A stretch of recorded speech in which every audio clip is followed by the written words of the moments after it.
Hello મિત્રો, આજે હું જાસૂદ વિશે વાત કરવાની છું। જાસૂદ તો આપણા હરેકના આંગણામાં હોય જ છે અને વાવતા હોય છે। ગામડામાં તો હરેક જગ્યાએ જોવા મળે છે અને આપણે આ અલગ અલગ પ્રકારના જાસૂદ જોવા મળે છે, સફેદ, પીળા કે કેસરી। તો આપણે એક ખાલી લાલ કલરનો જે જાસૂદ હોય છે એના વિશે વાત કરવી છે। એટલે એના આયુર્વેદિક પ્રમાણે એને ઔષધિ તરીકે એને માનવામાં આવી છે। તો આપણે એ લાલ જાસૂદની વાત કરશું। એના ઘણા બધા ફાયદા હોય છે, એટલે ઘણા લોકો જાણતા નથી। તો આ ઔષધિ જાણો તમે અને તમારા આંગણે તમે વાવો।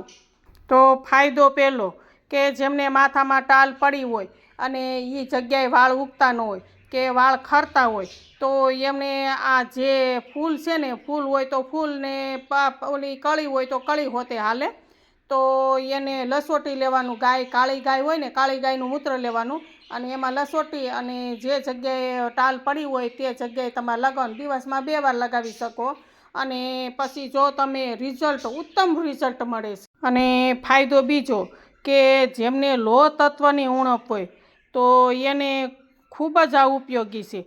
તો પહેલાં એને જાસૂદના ફૂલ લેવાના, ખાલી પાંદડી જ લેવાની, અંદરની જે ઓલી દાંડી જેવું હોય એ કાઢી નાખવાનું।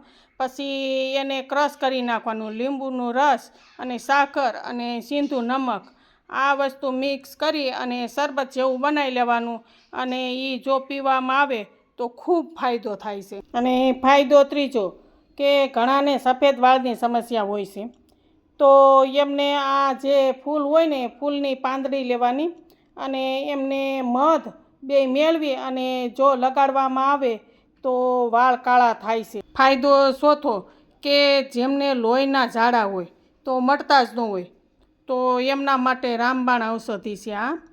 તો એમને દરરોજને માટે સવારે ઉઠવાનું અને નરણે કોઠે કાંઈ બી વસ્તુ નહીં ખાવાની, નરણે કોઠે આ જાસૂદના 1 કે 2 ફૂલ લઈ લેવાના અને એ સાકર સાથે સાવી જાય તો એમને ઝાડાની સમસ્યા દૂર થાય। અને ફાયદો પાંચમો કે ઘણાને શ્વેતપ્રદન અને રક્તપ્રદનમાં ઘણો તકલીફ હોય છે, તો એમને 10-12 જાસૂદના ફૂલ નીકાળી લેવાના, પછી દૂધમાં વાટી લેવાના, પછી સવારે અને સાંજે પી જવાનું અને આ પ્રયોગ તમે 8 દિવસ કરશો તો એમાં ઘણો બધો ફાયદો થાય છે। અને હવે એના પાન વિશે આપણે વાત કરીએ તો પાન હોતે આપણે બહુ જ ગુણકારી છે।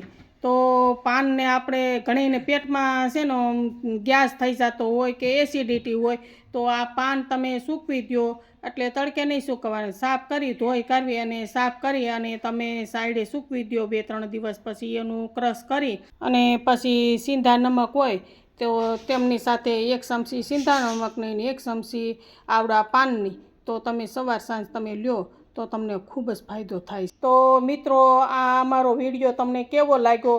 જો સારો વિડીયો લાગ્યો હોય તો તમે અમને આગળ વધારો અને લાઈક કરો, શેર કરો અને સબસ્ક્રાઈબ કરો।